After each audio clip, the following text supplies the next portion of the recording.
सुना यारी ध्यान दे। आज जैसे पेपर में नकल ना भेब ना ऐसे कल पेपर कराओ कड़ाई से। अगर केव नकल की है तो यह डंडा और तोहर तक पीठ पढ़ावत रह पढ़त ना रह गया ना। अब पता चले कितना नंबर आओ जा। आज तो आज जा भियान फिर आओ जा तैयारी के भियान नकल न होए। नकल के भरोसे सब आवत पढ़ाई। पेपर कापी मिल गई ना रच्चे अगर क्यों नकल की है देख ले डंडा ले यही समझे रह जाए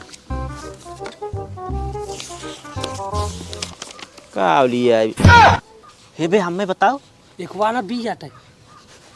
अरे वो कैसी है सी है चौथे के डी है। हाँ डी डी यही वाला बताई के एकरे है। एक अरे ये बी आता है। एक कैया भाई लावा समय खत्म हो जमा करा तो लावा।